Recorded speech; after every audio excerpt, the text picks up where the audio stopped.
The Texas Panhandle in the autumn of 1882 was not a place that forgave weakness. The land stretched in every direction like a sun-bleached hide left out to cure, flat, merciless, and enormous in a way that made a person feel like the smallest thing God had ever made.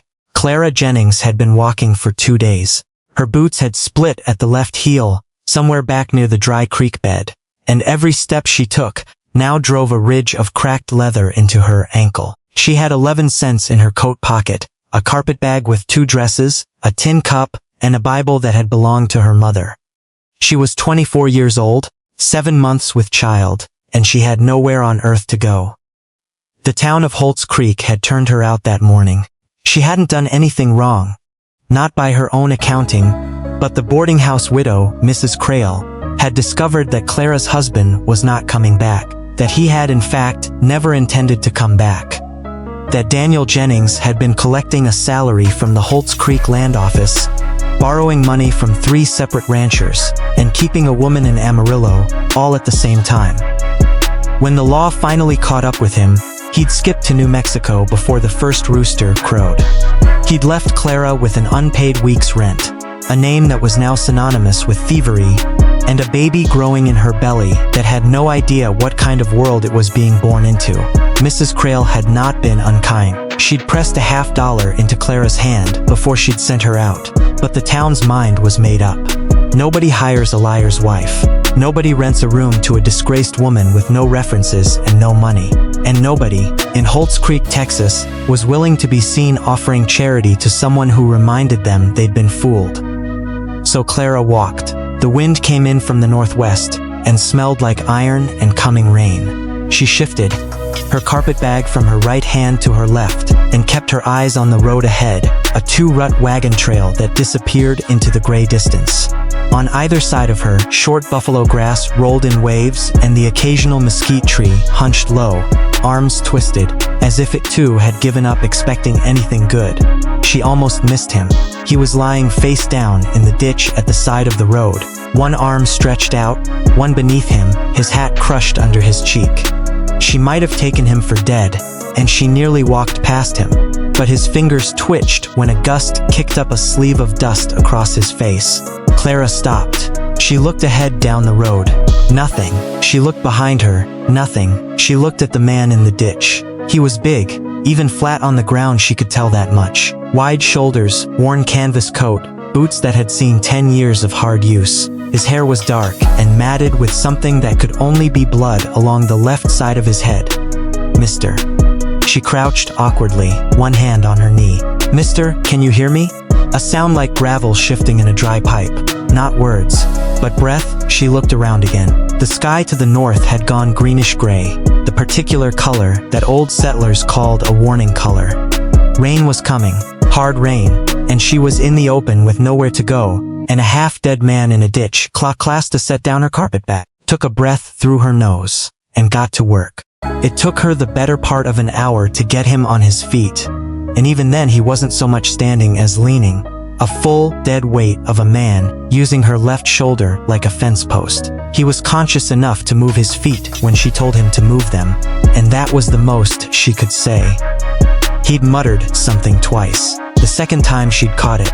Ranch. Half-mile.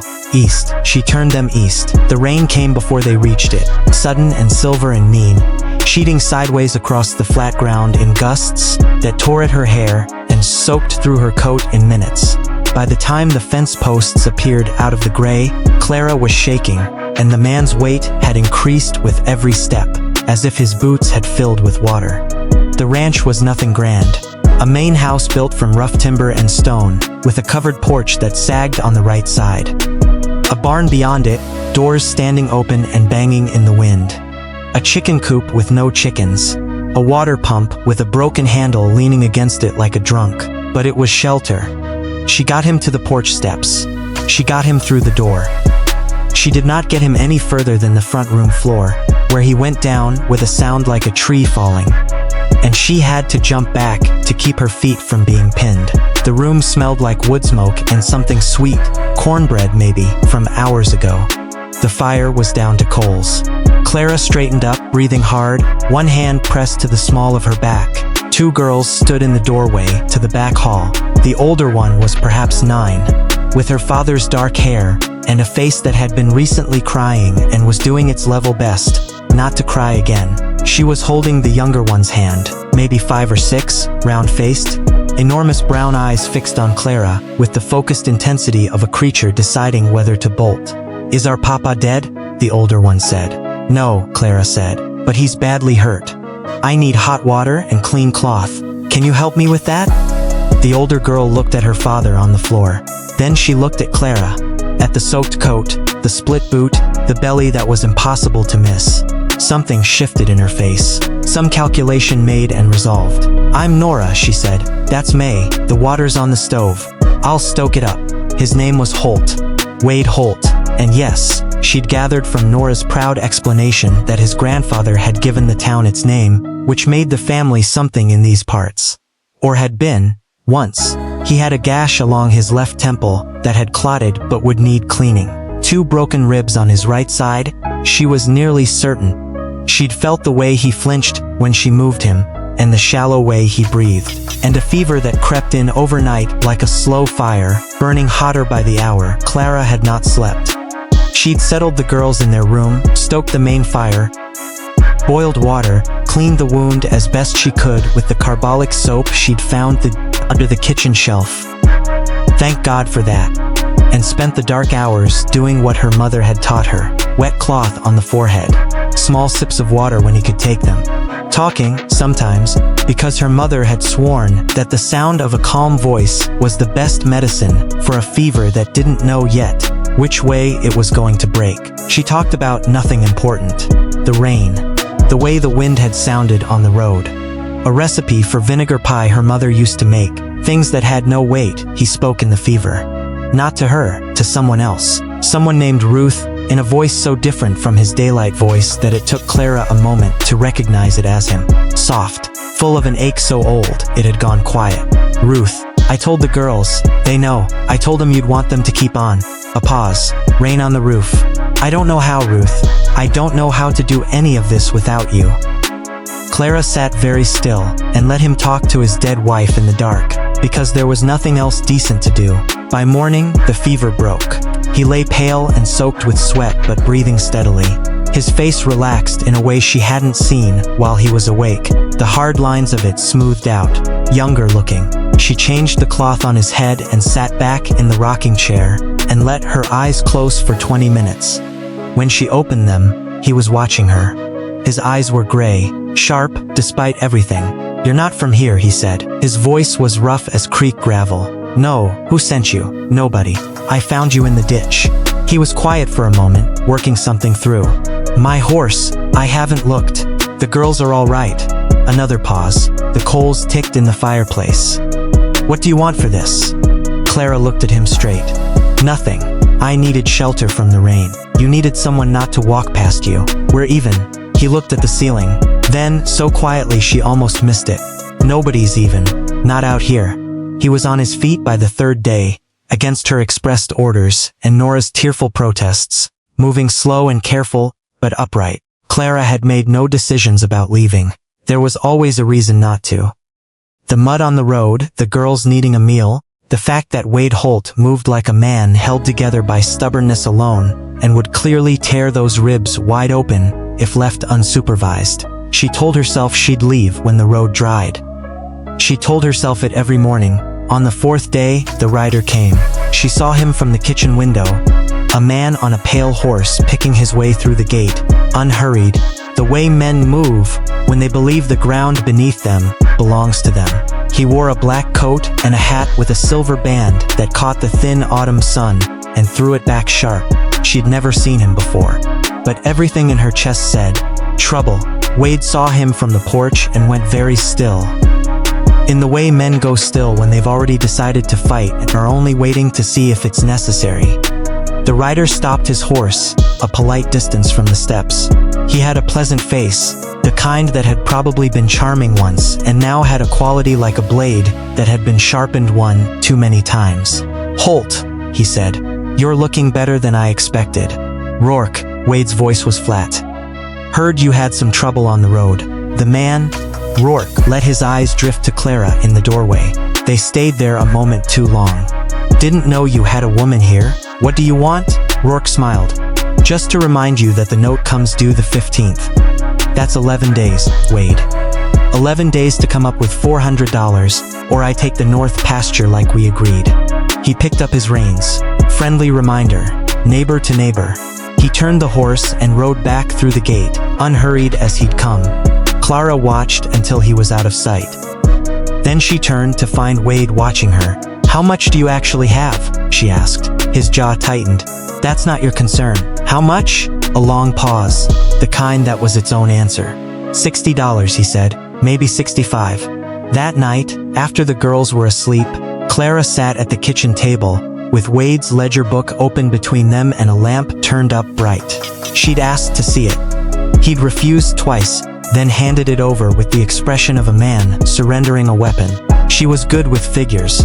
Her father had been a merchant, and she'd kept his books from the time she was 12. She went through the ledger quietly, column by column, while Wade sat across from her, with his hands flat on the table, and said nothing. It was not good. The ranch had been running at a loss for 2 years. Since Ruth died, Clara gathered. The accounts had gotten ragged and approximate around that time. Numbers stopped being reconciled. Costs went untracked. Rourke had loaned him money 18 months ago, at a rate that made Clara press her lips flat when she read it. The north pasture was worth 3 times what was owed, and they both knew that Rourke knew it. He loaned you money and wrote the terms himself, Clara said. Yes, did you read them before you signed? A pause. Ruth had just died. May was sick. I had 2 weeks of hay left and no. He stopped, pressed his thumb into the table. No, I didn't read them. Clara closed the ledger. She thought for a moment. Your cattle, she said. How many head? 43 apiye. The market price in Amarillo right now is running about $9 a head for stock cattle. I heard the traders talking in Holtz Creek. She did the arithmetic in her head. If you sold 22 head, you'd have enough to pay Rourke and still keep a breeding herd. He stared at her. That's most of a year's income. It's also your land. The lamp flickered in a draft from the window. Outside, a coyote called somewhere to the south, thin and lonesome in the dark. Who are you? Wade asked. Not hostile. Something more like genuine bewilderment. Nobody important, Clara said. I'm going to make some tea. Do you want some? He looked at her for another long moment. Yeah, he said. I suppose I do. The next morning, Clara found the note. It had been slid under the front door sometime in the night, written on plain paper in a neat clerk's hand. Mrs. Holt, I understand you are a woman in a difficult situation. I am a man who solves difficult situations. Come to town, come alone. We can discuss arrangements that would benefit you considerably. He'd already found out about Daniel. Of course he had. A man like Rourke would have connections all the way to Holtz Creek and beyond. He knew she was nobody, that she had nothing, that she was entirely dependent on the charity of a half-broken rancher who could barely hold his own land. He thought she could be bought. Or frightened. Or both. Clara folded the note, put it in her apron pocket, and said nothing to Wade. But that afternoon, when Wade rode out to check the south fence line, Clara did something she hadn't planned. She went to the barn, found the loose board Nora had showed her where May liked to hide her toy rabbit, and behind it, she found something that didn't belong to a child. A deed, not to Holt's Ranch, to a water claim upstream, the claim that fed every property for 10 miles including Wade's. Signed over to Rourke, but notarized by a name she recognized from the land office in town. The date on it was 3 weeks old. Clara sat down on a hay bale and read it twice. Rourke didn't want the north pasture. The north pasture was just pressure. What he actually wanted was the water, and he'd already moved to take it. Had already had the paperwork drawn up.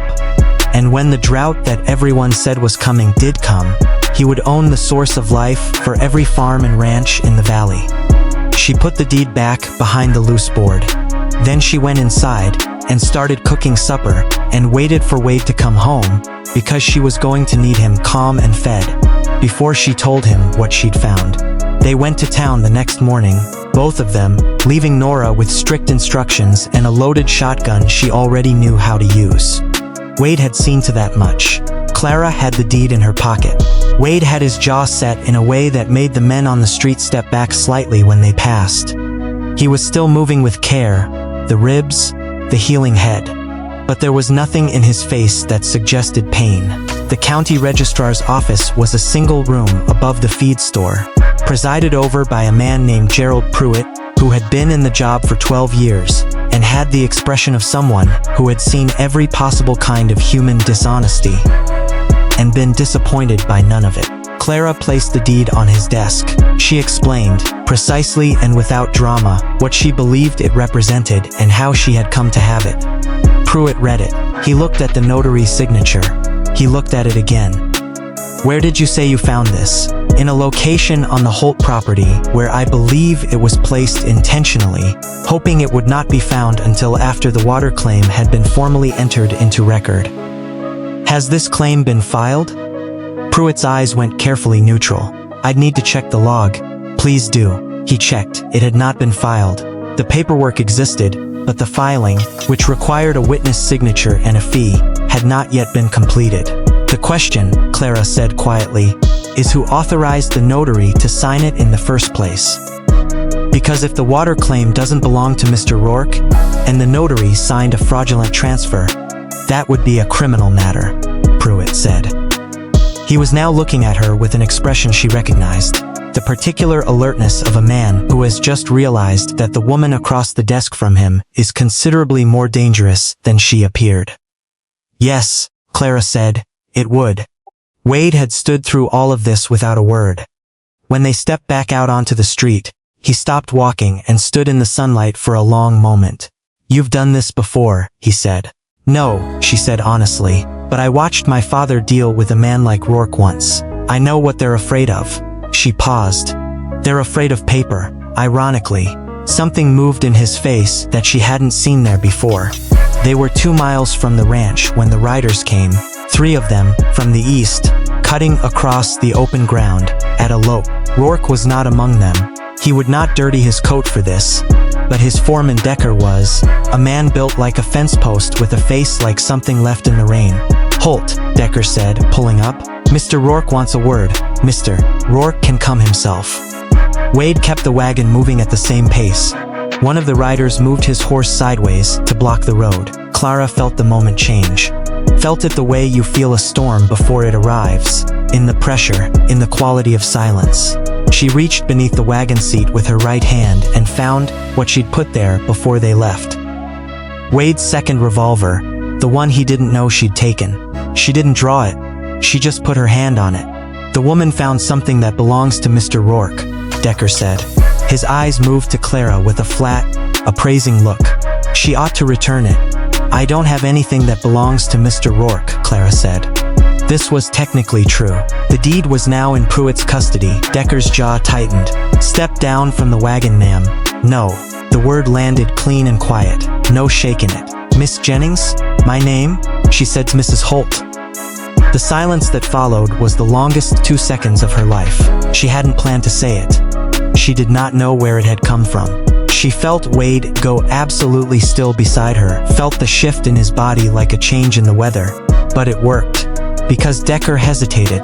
Just a beat, just long enough, and in that beat, Wade brought the wagon around hard to the right, and the horse in the traces responded. And suddenly, the blocked road was behind them, and the riders had to wheel their horses. And by the time they were reorganized, Wade had pushed the team to a run, and the ranch gate was visible ahead. Rourke's men didn't follow past the gate. They sat their horses in the road and watched, and then they turned and rode back east. In the yard, Wade pulled the team up. He sat for a moment, both hands on the lines, not looking at her. "What you said back there," he started. "I know," Clara said. "I don't know why I said it. I'm sorry, don't be." He turned then. His gray eyes were serious and careful, and something else that she didn't have a name for yet. "Decker's a bully. Bullies believe what they're told if you say it right." A pause. "Is that the only reason you said it?" Clara looked at the farmhouse, at the porch that sagged on the right side, at the 2 small faces pressed to the window glass inside. I think that might be the only reason, she said. She was almost certain she was lying. Rourke was arrested 11 days later. The notary had not, as it turned out, been as loyal as Rourke had assumed. When Pruitt made inquiries and the word criminal entered the conversation, the notary produced 3 additional documents that Rourke had paid him to sign, none of them legal, all of them pointing in the same direction.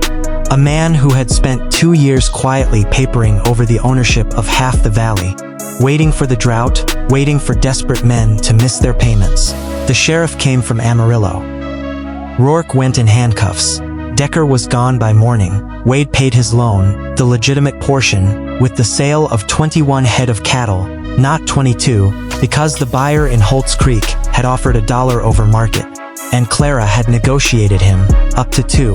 Life on the ranch settled into something that felt, cautiously, like stability. Clara stayed. She told herself it was practical. She was 8 months along and going nowhere fast, and Nora and May had gotten attached to her in the way children attach to things that make them feel safe, fiercely, and without apology. May had taken to sleeping with her head on Clara's arm some evenings, a warm weight that made Clara's chest ache with something she hadn't expected. She and Wade established a careful and elaborate pretense of normalcy. She cooked. He worked the ranch. They discussed the ledger in the evenings with the professional manner of 2 people who were resolutely not noticing the distance between their chairs getting smaller each week. He told her about Ruth one evening, simply and directly, the way he told her things. No wasted words, no flourish. That she'd come out from Missouri, that she'd been afraid of nothing except thunderstorms, and that she'd been embarrassed by this. That she'd died of a fever when May was 4, and that he had not, until very recently, allowed himself to think about anything beyond the next morning. Clara told him about Daniel. Less simply, because there was more shame in it. He listened, without interrupting and without the expression of judgment she'd been braced for. "You didn't know," he said when she finished. "I should have, maybe. But should is a word that doesn't do much work after the fact." She looked at him across the table in the lamplight. This man she'd found in a ditch. This complicated and careful and quietly devastated man. And she thought, I am in a great deal of trouble. The baby came on a Wednesday in late November, early and fast, the way first babies sometimes surprise everyone including themselves. Nora boiled water with the focused efficiency of a field surgeon. May sat outside the bedroom door and talked to the cat to drown out the sounds she was too young to understand. Wade rode to fetch the doctor from town and arrived back 40 minutes too late, which meant Clara had done the whole thing herself with Nora's steady, remarkable assistance, and the baby, a boy, red-faced and furious about existence, was already wrapped in a flannel shirt and yelling when the doctor came through the door. He was healthy. She was exhausted and whole. Wade came in after the doctor left.